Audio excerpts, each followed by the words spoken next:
When I was in the 11th grade, one of our required courses for the year was an American literature course. On the first day of this class, our teacher, Mr. David Lineberry, bragged that he did not have to send a student to the office or give a detention in over 3 years. Being the dedicated student that I am, I of course rose to the occasion and broke that streak, receiving detention before the end of the first quarter.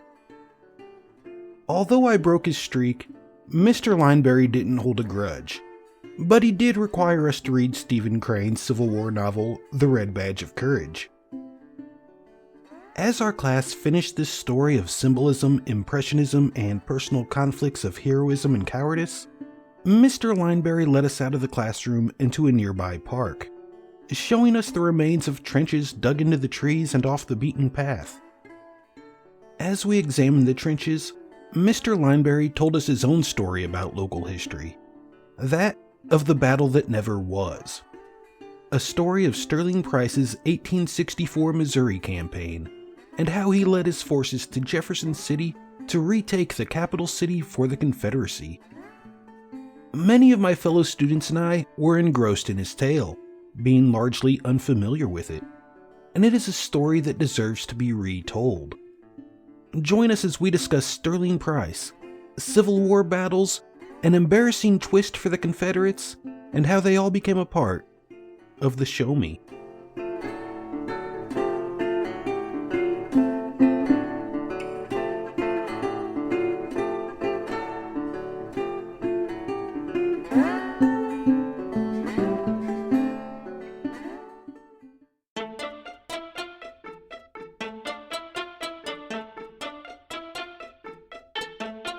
I'm from Missouri. I am from Missouri. Show me, show me. I am from Missouri. Show me. I'm from Missouri. Show me, show me. You're listening to the Show Me podcast with your host, Chris Cowan. I'm from Missouri. Show me, show me, show me. I am from Missouri. Show me. I'm from Missouri. I am from Missouri.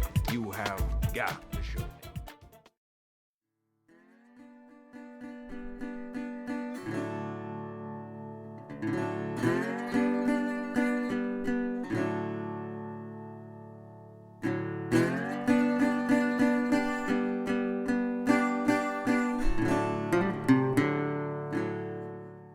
To not only expand on the context of Price's attack on Jefferson City, but to examine the motivations behind it, it's best to start with a brief examination of Price up to that point.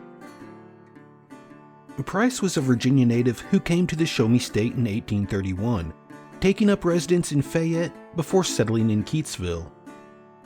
He began making a name for himself during the Mormon War, and would lead a company of men to protect the Latter-day Saints at Governor Boggs' request following their surrender.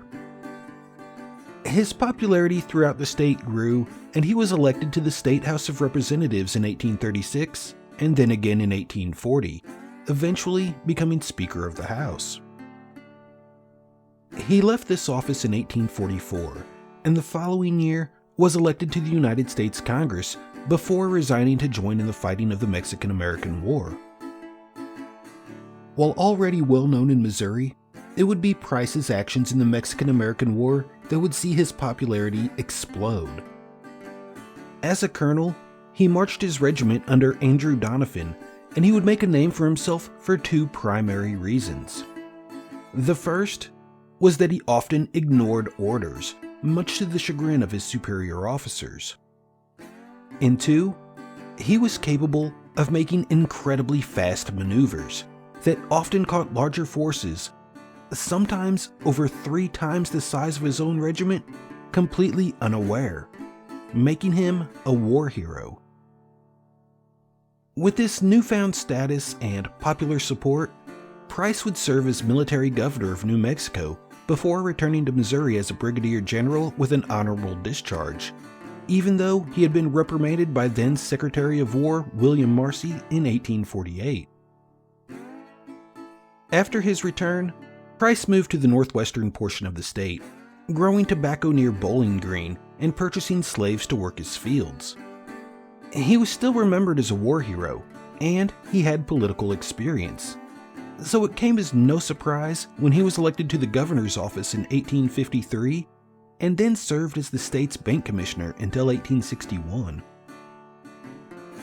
As America moved rapidly towards civil war, and being a slave owner, one would think that Price would be an adamant supporter of the Southern cause.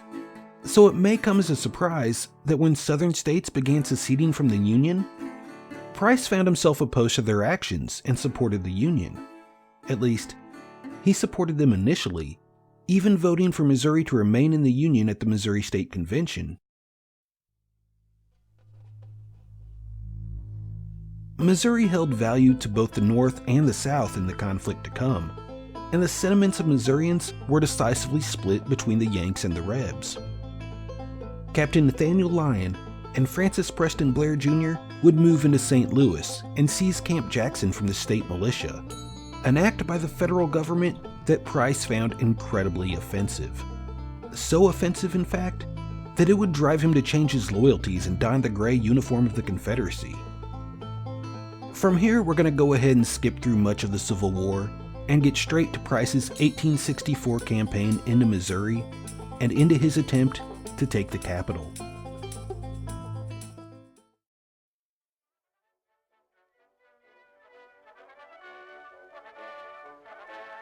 It was September of 1864, and Sterling Price was finally in the position that he had longed for since the Confederate defeat at Wilson's Creek, seizing Missouri for the Confederacy. He had 12,000 men under his command, a force sure to be reckoned with, and that reckoning would begin on the 27th at Pilot Knob.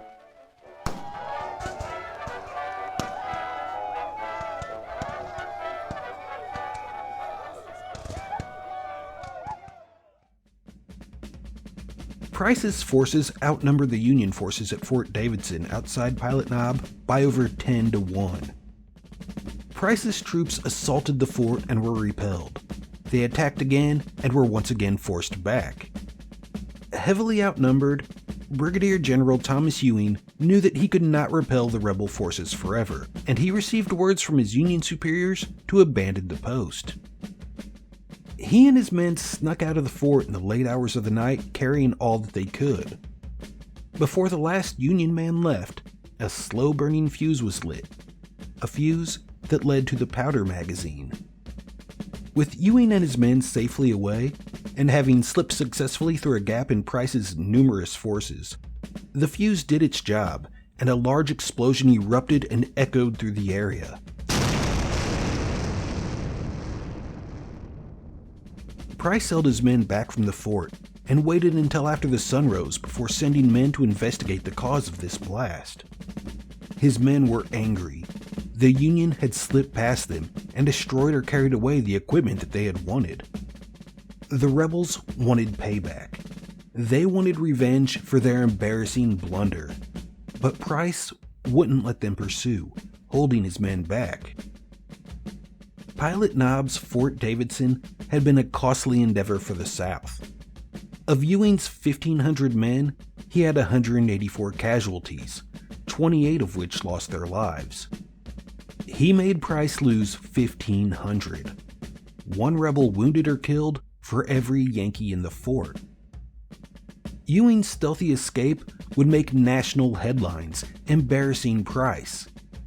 Furthermore, the costly battle erased Price's dreams of capturing St. Louis. With St. Louis now believed unobtainable, Price set his eyes on the capital city and turned his men west. It's worth remembering that Price believed that the people of Missouri would rally behind him and his goals. It must also be remembered that Price believed that if he could reclaim the capital, he could put the deposed Claiborne Fox Jackson and his pro-Southern government in exile back in power in Missouri. With Jackson back in power, Price believed Missouri would certainly join the Confederacy. And with Missouri joining the Confederacy, then that would certainly spell defeat for Lincoln in his bid for re-election. Burning bridges and destroying rail lines as they traveled west, Price's men ensured that any Union reinforcements would be slowed in their pursuit.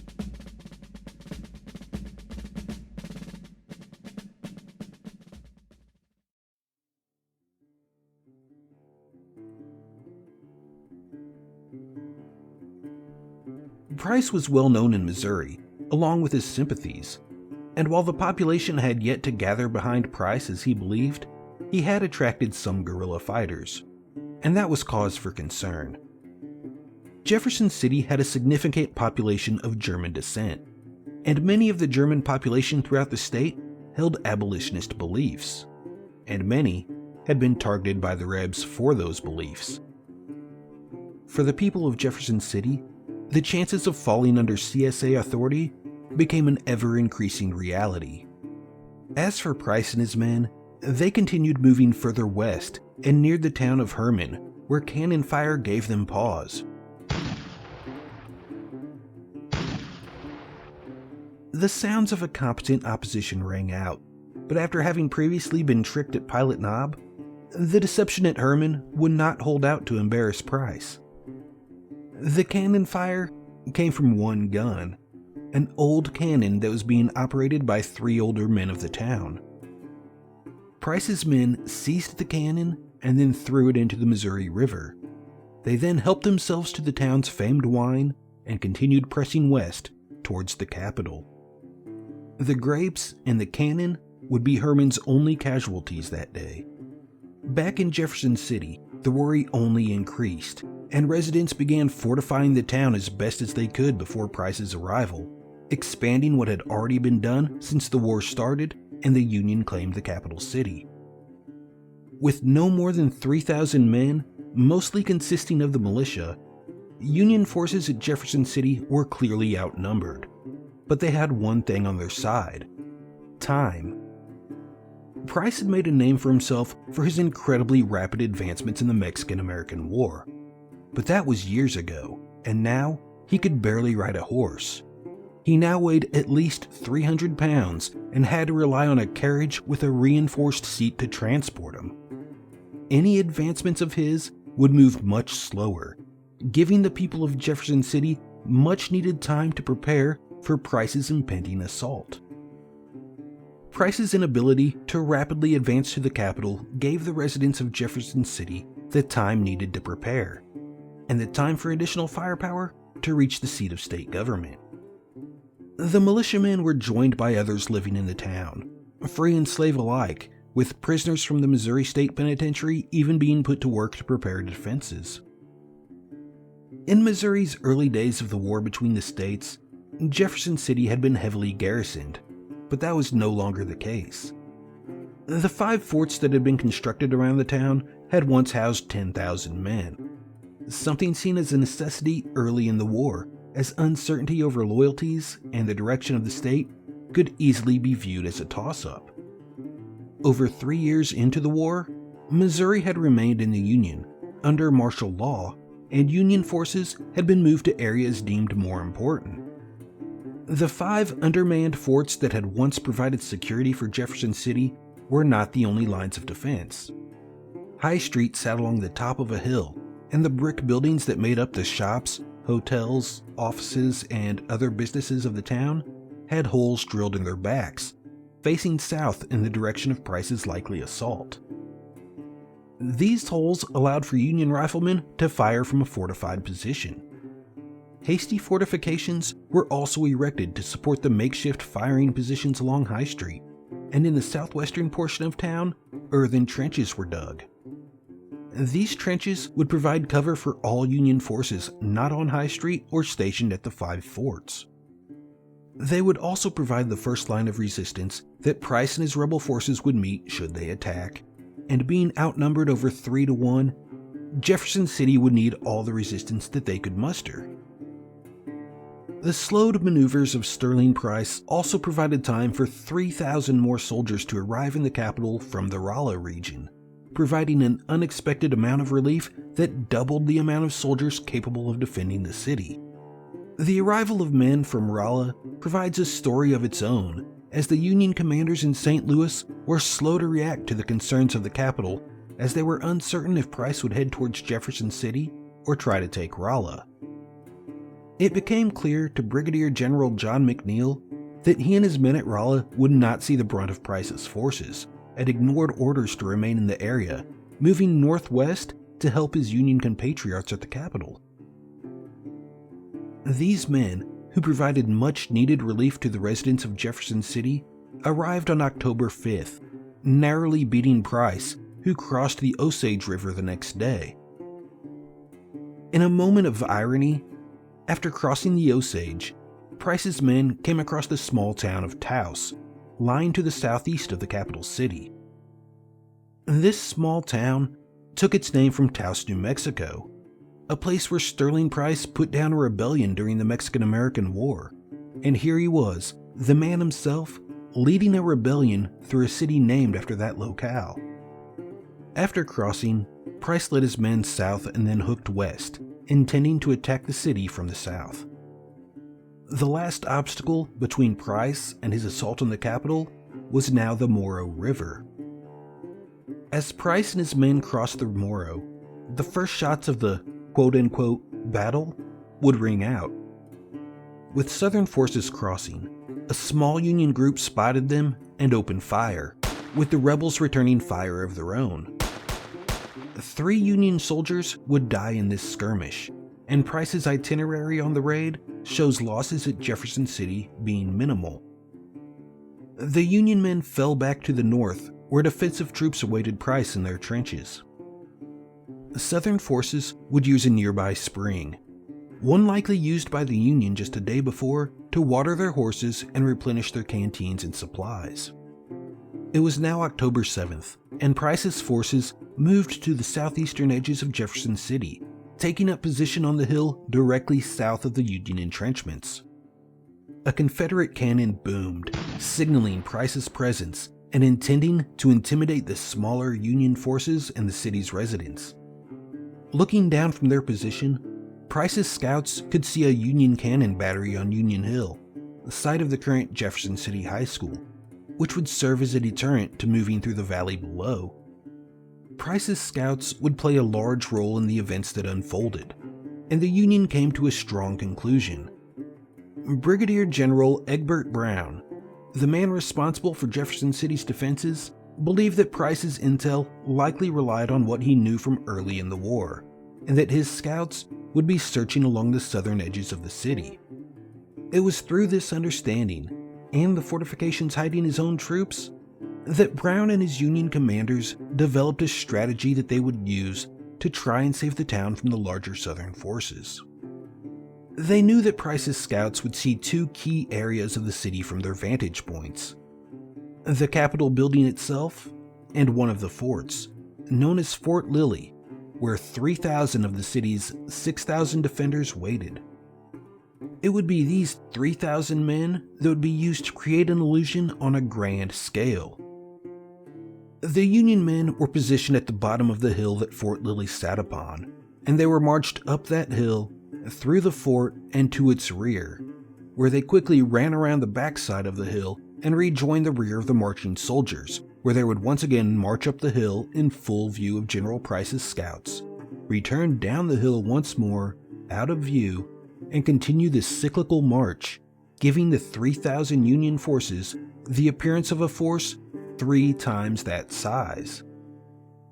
The scouts reported this deceptive finding to Sterling Price, who now believed that the assumed 9,000 men at Fort Lilly and the men entrenched the next hill over, along with a clearly seen cannon battery, not to mention the troops that were likely lying in wait on High Street, proved too great a force for his own troops. After all, they had fortifications, equal if not superior numbers, and a home field advantage, knowing the land better than the majority of Price's men.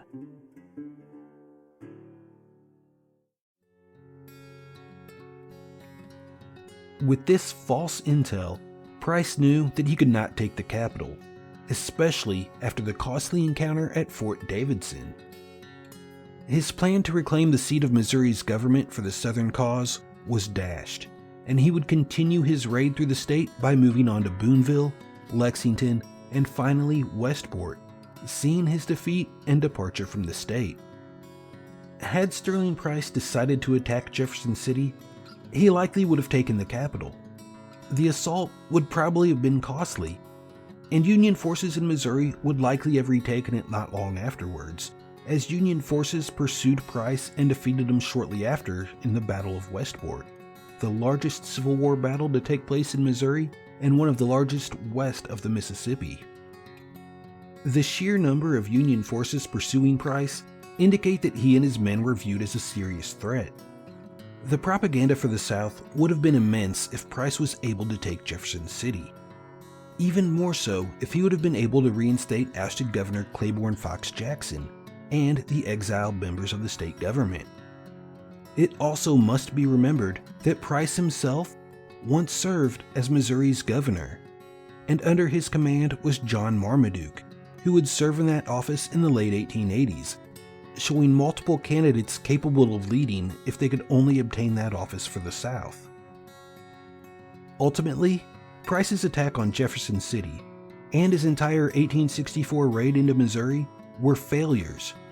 From allowing the Union to escape under his nose and blow the powder magazine at Fort Davidson, to taking cover from 3 old men with a cannon at Herman, to being ultimately deceived at Jefferson City by a significantly smaller force, can't help but make me think of Sterling Price as an irate and dedicated Yosemite Sam, being bested by a quick-witted Bugs Bunny as in the 1953 Looney Tunes short Southern Fried Rabbit. As for the people of Jefferson City, they would erect a monument marking the farthest that Sterling Price made it in his failed effort to take the capital. A monument that fellow listener and friend of the show, Patrick Hall, would describe as resembling a, quote, large chicken nugget. Due to traffic concerns, this monument would be moved one hill over, resting on the hill that the Union troops occupied from their trenches, unintentionally giving the failed Price more credit than he deserves. As Mr. Lineberry would describe it, Price's intended assault on Jefferson City was the battle that never was. And though it failed to happen, that battle, Sterling Price, and a giant chicken nugget are all a part of the Show Me.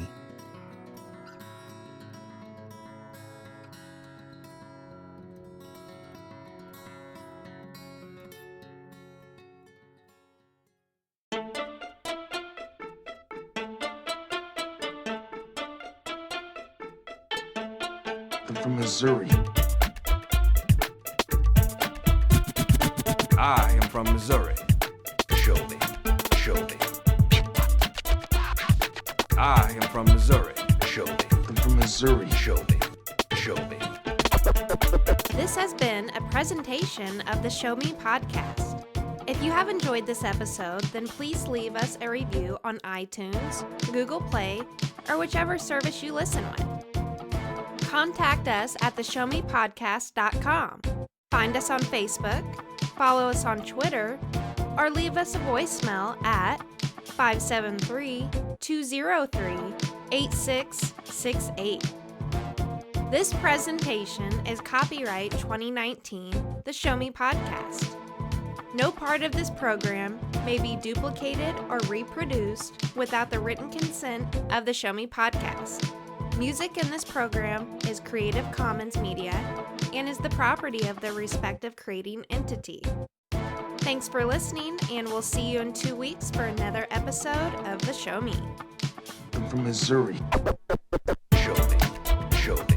Show me. I am from Missouri. Show me. I'm from Missouri. I am from Missouri.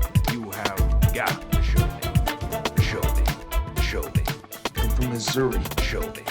I am from Missouri. You have got